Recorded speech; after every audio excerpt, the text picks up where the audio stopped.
SER Podcast. Acaba de terminar en Washington la primera ronda de negociaciones directas entre Israel y el gobierno libanés. Es el primer encuentro de una negociación forzada por Donald Trump para que Irán no rompiera el alto el fuego que acordó con Estados Unidos hace casi una semana. Netanyahu accedió a estas conversaciones, las primeras directas con Líbano en este siglo, pero ya avisó de que no iba a parar de atacar el país. Así lo está haciendo. Solo hoy el ejército israelí ha matado a 35 personas allí, 2.124 muertos desde que empezaron con la guerra. Y lo dicho, la reunión de hoy acaba de terminar. El embajador israelí en Estados Unidos, que encabeza la delegación de ese país, dice que las dos partes están de acuerdo en liberar Líbano, así lo ha llamado Hezbolá. Informa desde Washington Miguel Ángel Muñoz Encinas. Buenas tardes. Hola Isa, buenas tardes. Han sido casi 3 horas de reunión entre las delegaciones de Israel y Líbano con el secretario de Estado, Marco Rubio, como anfitrión. Son las primeras conversaciones directas en décadas entre dos países que no tienen relaciones diplomáticas y que técnicamente están en guerra desde 1948. Esto da la medida de la trascendencia de una cita que viene forzada por las circunstancias, como decías. Marco Rubio decía que era una oportunidad histórica. Somos conscientes de que trabajamos contra décadas de historia y complejidades que nos han traído hasta este momento único. El objetivo, según Rubio, no es un alto el fuego, sino poner fin de manera permanente a décadas de influencia de Hezbolá en esa parte del mundo. Ha dicho que el pueblo libanés también es una víctima de Hezbolá y la influencia iraní. No obstante, el secretario de Estado ha querido rebajar las expectativas ante la cita. Ya el nivel de las delegaciones, encabezadas por los embajadores de ambos países, habla por sí solo.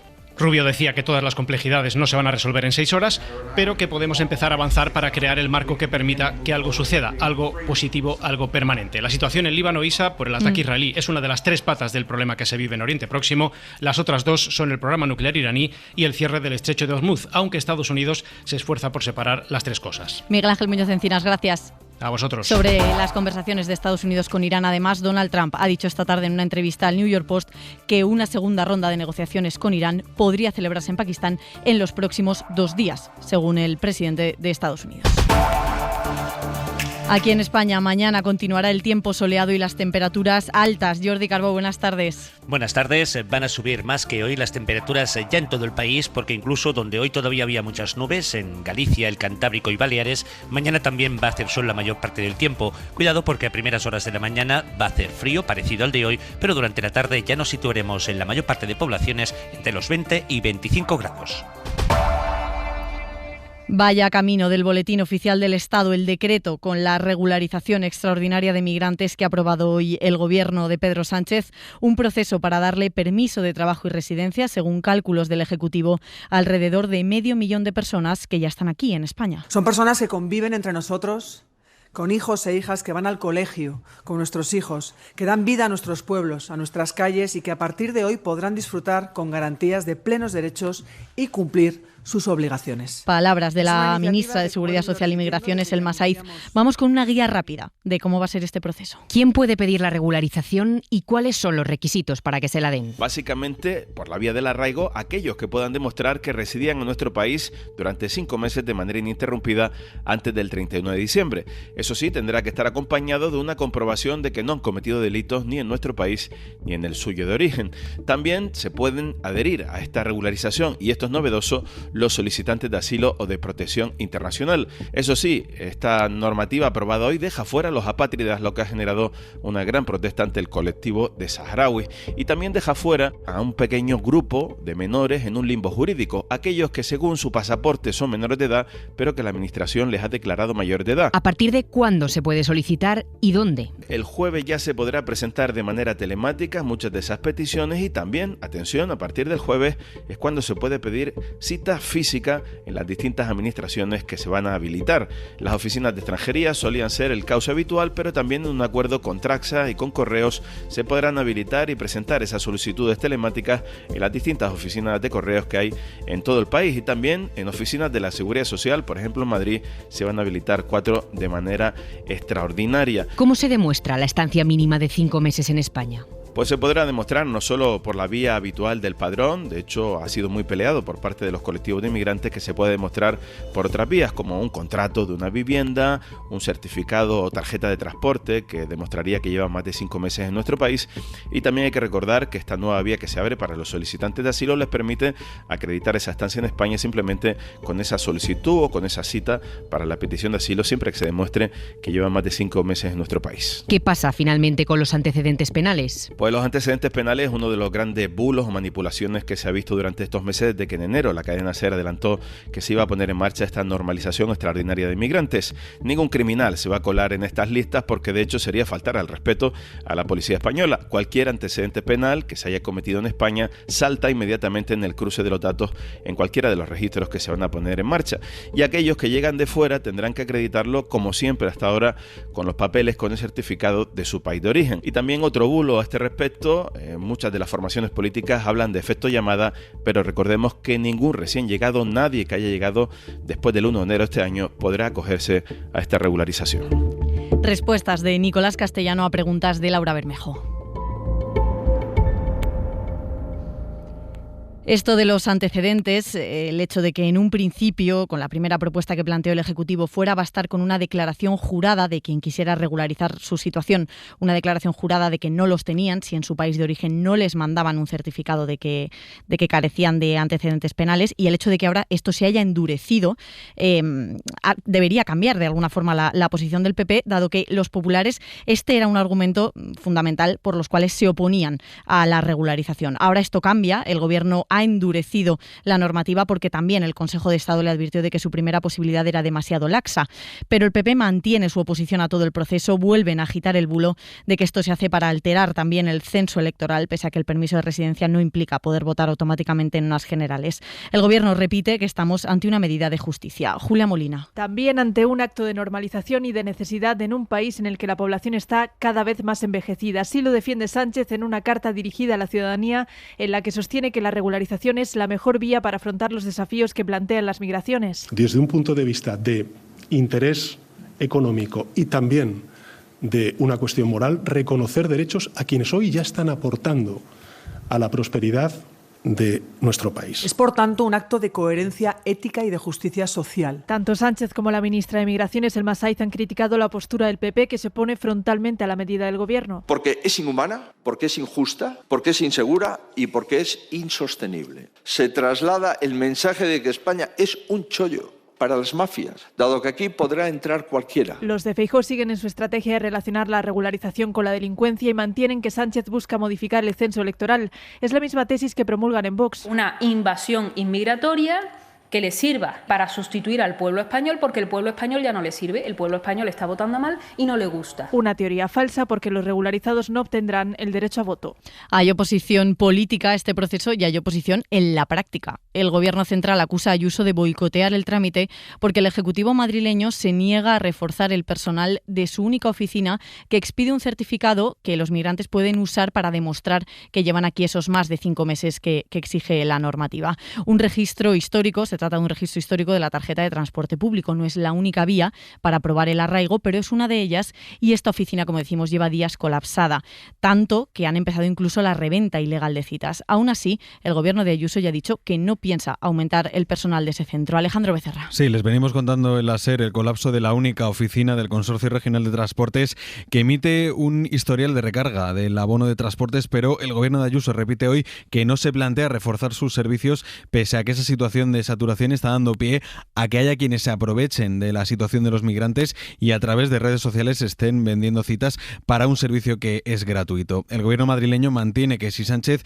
quiere que la comunidad mejore su atención a estas personas y contrate más personal, que le den los medios necesarios. Ante esto, la ministra Elma Saiz acusa directamente a Ayuso de boicot. Este procedimiento está diseñado para dar respuesta y estar a la altura de la esperanza y las ilusiones de miles de ciudadanos y ciudadanas, a pesar, concretamente, de la señora Ayuso. Si la señora Ayuso elige boicotear, no boicotea al Gobierno, boicotea a miles de ciudadanos y a sus esperanzas por un futuro mejor en nuestro país. Esto ha dicho en rueda de prensa tras el Consejo de Ministros. Quien también ha salido a defender la regularización es el presidente de los obispos de la Conferencia Episcopal, Luis Argüello. Cree que habría sido mejor hacerla a través de un pacto de Estado, llegar a un consenso político, pero en todo caso lo apoya. Hemos apoyado la iniciativa y en la medida que el decreto que se aprueba hoy pueda ayudar a estas personas, cuando nosotros comenzamos hace 5 años a consolidar su situación en España, nos alegra.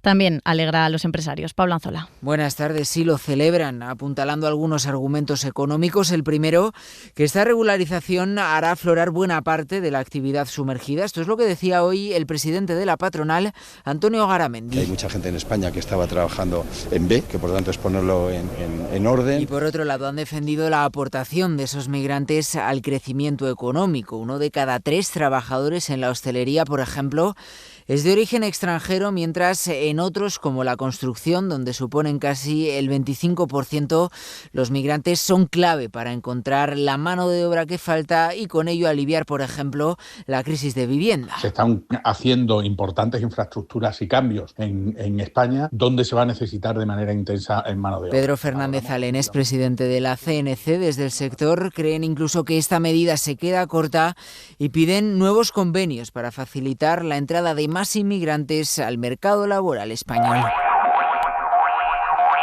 Donald Trump sigue enemistándose con los que hasta hace no mucho eran aliados suyos. Esta tarde lo ha hecho con la primera ministra italiana, la ultraderechista Giorgia Meloni, por no apoyarle en su guerra contra Irán.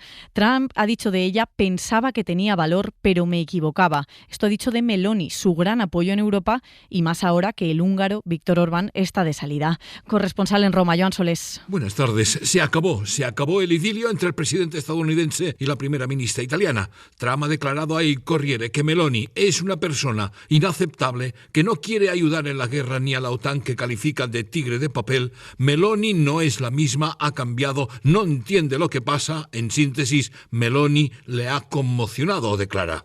Ha repetido que el Papa León XIV tampoco entiende nada. En fin, Meloni tenía otro asunto pendiente, sus compromisos militares con Israel. Precisamente la líder de la oposición, Schlein, le pidió ayer mismo la suspensión del memorándum de defensa Italia-Israel. El memorándum que chiediamo da molti mesi di non rinnovare. Memorando del que hace muchos meses pedimos que no se renueva, dijo Schlein, recordando que Meloni promovió a Trump para el Premio Nobel de la Paz. Pero, ¿qué premio Nobel? Ma quale Nobel per la pace? Reacción de Meloni esta misma tarde. El gobierno italiano ha decidido suspender la renovación automática del acuerdo de defensa con Israel, ha anunciado.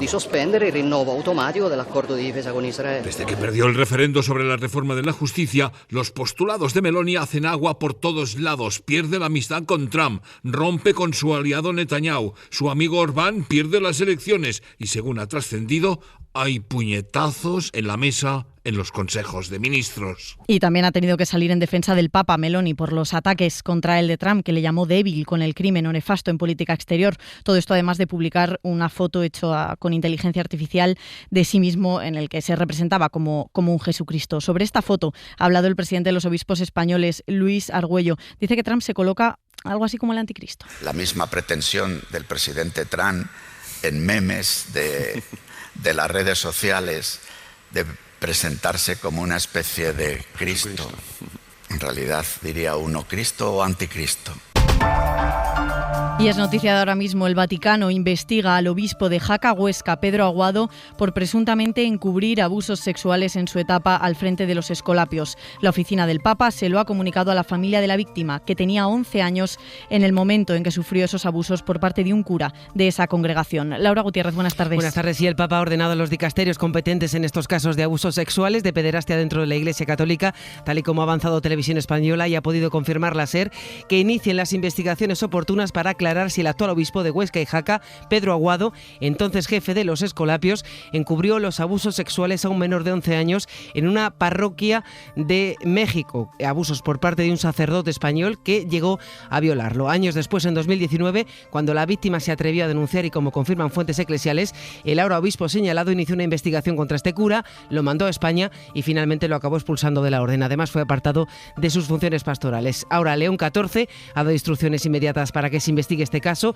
El obispo de Jaca-Huesca es el segundo prelado de la Iglesia española investigado por el Vaticano por su vinculación con agresiones sexuales a menores, después de la investigación, ahora ya cerrada, sobre Rafael Zornoza.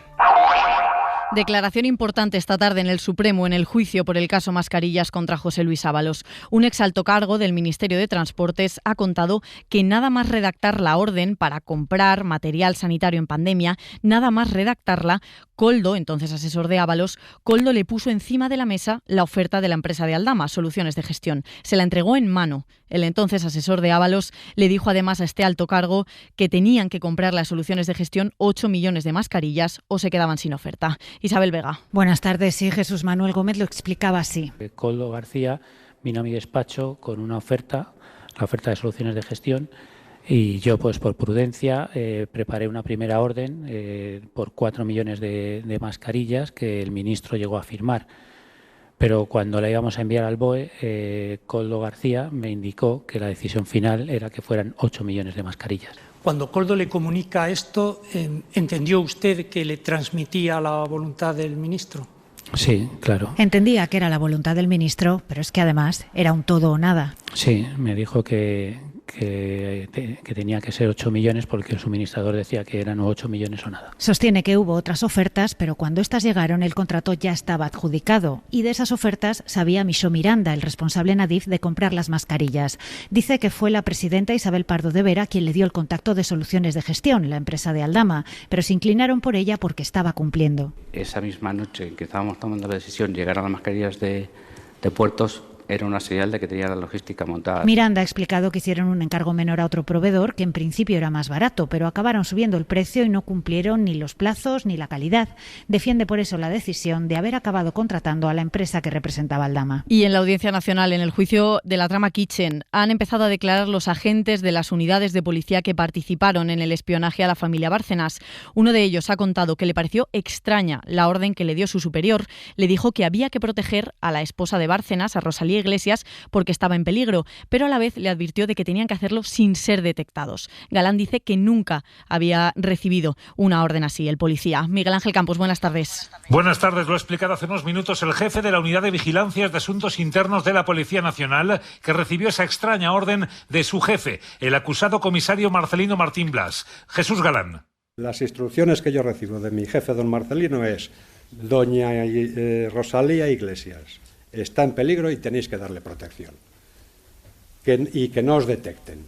He estado durante un tiempo de jefe de testigos y peritos protegidos en causa criminal. Y allí, cuando el fiscal, el juez, se daba la autorización de dar una protección a un testigo, llevaba 2 personas, por lo menos, pegados, uno a cada lado. Por eso le preguntaba. Por eso le digo que es que cuando me da esa orden, yo, bueno, digo, no sé, este hombre, ¿qué es lo...? No sé. El comisario Galán decidió desmontar él mismo el operativo cuando comprobó que al mismo tiempo que ellos vigilaban a los Bárcenas había agentes de otra unidad distinta, la Comisaría General de Información, haciendo exactamente lo mismo. 2 unidades y 70 agentes para espiar a los Bárcenas y robarles las pruebas sobre la caja B. Campos, sigo contigo con el revés judicial que se ha llevado hoy el novio de Ayuso por parte de la Audiencia Provincial de Madrid. González Amador quería impedir que la UCO de la Guardia Civil informe sobre el posible origen ilícito de su patrimonio como parte de otra pieza que investiga si sobornó con $500,000 a un directivo de Quirón a cambio de contratos millonarios. El novio de la presidenta madrileña quería tumbar esa petición a la UCO, pero la Audiencia lo rechaza, Campos. Sí, González Amador recurrió el auto del juzgado que ordenó a la UCO investigar si su patrimonio se había visto beneficiado en la causa de corrupción de los negocios. González Amador alegó que está acreditada la inexistencia del delito y que ese procedimiento debe ser archivado. La audiencia ahora desestima el recurso del novio de Ayuso. Recuerdan los magistrados que oficiar a la UCO para investigar unos hechos es una diligencia de investigación del juzgado contra la que no cabe recurso. Hace ya 10 meses que el juzgado ordenó a la UCO la elaboración del informe sobre el novio de Ayuso. Aún no ha visto la luz y debe analizar si el dinero supuestamente defraudado engordó su patrimonio y los detalles de la operación por la que, según los investigadores, pagó $500,000 a cambio de contratos con Quirón. Y todavía de los tribunales, la Fiscalía Anticorrupción ha abierto una investigación contra la alcaldesa de Valencia, la popular María José Catalá. Estamos hablando de la tercera ciudad de España. Anticorrupción investiga un presunto delito de prevaricación y tráfico de influencias por la recolocación de trabajadores de una entidad ya liquidada, el Consorcio Valencia 2007, en otras fundaciones municipales y también en el puerto de Valencia. Las pesquisas contra la alcaldesa de Valencia, contra 2 de sus concejalas en el ayuntamiento, también contra la presidenta de la autoridad portuaria y 4 funcionarios más. Todo a partir de una denuncia de Compromís, Becerra. Sí, el foco está en hasta 7 procesos selectivos simultáneos en el ayuntamiento, en fundaciones municipales y en el propio puerto, para perfiles muy concretos que habrían servido para garantizar la recolocación de determinadas personas. La denuncia parte de un grupo de extrabajadores del consorcio que dejaron constancia ante notario de quiénes iban a ser las personas seleccionadas, como después sucedió. La alcaldesa María José Catalá del PP dice que no hay nada. Decir que es evidente que la Fiscalía, sea anticorrupción o cualquiera otra, siempre abre diligencias después de una denuncia, sea más fundamentada o sea menos fundamentada. Por tanto, esto es un trámite. La supuesta irregularidad, que evidentemente no se ha dado en ningún caso. Un informe de la Intervención General de la Administración del Estado, incorporado a la denuncia, ya advertía de posibles vulneraciones de los principios de igualdad, mérito y capacidad en los procesos selectivos en el puerto. Desde Compromís, partido que ha presentado la denuncia. Y aquí lo que estamos viendo, como siempre, es el modus operandi del Partido Popular. Utilizar las administraciones para darle trabajo a los suyos. La diputada Águeda Micó denunciaba así en el Congreso los hechos. Dice Compromís que PP y Vox utilizan las instituciones como una agencia de colocación. Y sobre la decisión del juez Peinado de procesar a Begoña Gómez por delitos vinculados a la corrupción, como tráfico de influencias y malversación, primeras palabras hoy del presidente del Gobierno desde China. Yo lo que le pido a la justicia es que haga justicia. Que la justicia haga justicia. Y como estoy convencido de que el tiempo va a poner todo y a todos en su sitio, pues no tengo que decir nada más. Desde el PP, Feijóo vuelve a pedir la dimisión del presidente. Ni en Hungría, ni en ningún otro lugar de Europa es aceptable tener a un presidente con su mujer procesada. En ningún país de la Unión Europea, la mujer del primer ministro, 4 veces imputada y procesada por delitos graves de corrupción, sin que el primer ministro dimita, no es admisible. Y ojo a lo que acaba de pasar en el Congreso durante un debate a cuenta de la destrucción de libros durante la Guerra Civil y el franquismo. Al terminar su intervención, un diputado de Sumar, Nahuel González, ha sacado, así como van a escuchar, una bandera de la República. Y tuvo el nombre de República, y la recordamos con orgullo. Lo ha hecho hoy, 14 de abril, Día de la República. En ese momento, el diputado de Vox, José María Sánchez, ha empezado a gritar vergüenza y ha empezado a pedir la palabra. Pero Gómez de Celis, que en ese momento presidía la mesa del Congreso, se la ha negado. Señor presidente. No tiene la palabra, señoría. Siéntese. Siéntese. Ya me he enterado. Se la ha negado varias veces y le ha dado el turno de palabra a quien le tocaba en ese momento en el debate, al diputado Manuel Cobo del PP. Y mientras estaba hablando Cobo, el diputado de Vox, que había gritado vergüenza y había pedido la palabra, se ha levantado de su escaño y se ha subido a donde estaba Gómez de Celis, al estrado, a la presidencia de la Cámara, para encararse con él, porque no le había dado la palabra. Un momento, señoría. Perdóname, tú no puedes consentir, tú no lo puedes consentir. No lo puedes consentir. Se escucha a lo lejos, pero es el diputado de Vox encarándose, gritándole a la cara de Celis que eso no lo podía consentir. Desde Vox aseguran que es que un diputado de Esquerra les ha insultado, que les ha llamado nazis. Desde Esquerra lo niegan, dicen que han dicho que nosotros inaugurábamos colegios mientras ellos, en referencia a Vox, pactaban con nazis que sí quemaban libros, pero niegan haber insultado al diputado. En cualquier caso, la imagen es tremenda, la tienen en cadenaser.com, el diputado de Vox encarándose con el socialista Gómez de Celis, que en ese momento presidía el Pleno del Congreso. La mirada de Xavier Vidal-Fol. Bravo por la regularización de inmigrantes que hoy ha aprobado el Gobierno. Bien por normalizar la vida de los que viven entre nosotros, pero peor que nosotros, más inseguros que nosotros y pareciendo que no son nosotros.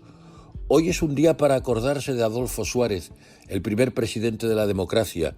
Explicó así el espíritu de la transición: elevar a la categoría de normal lo que a nivel de calle es plenamente normal.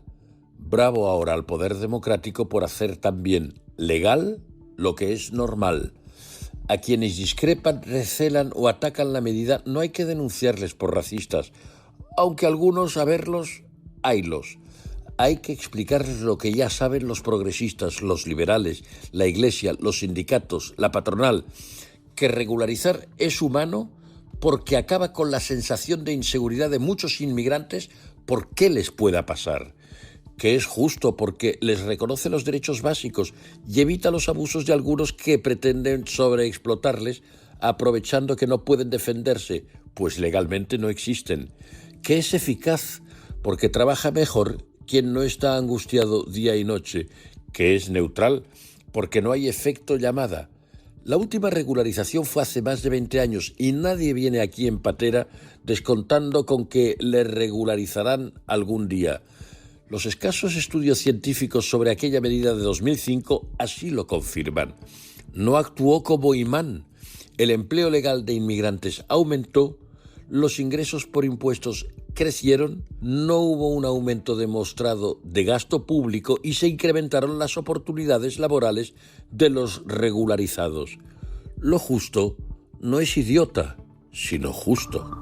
Para no perderte ningún episodio, síguenos en la aplicación o la web de la SER, Podium Podcast o tu plataforma de audio favorita.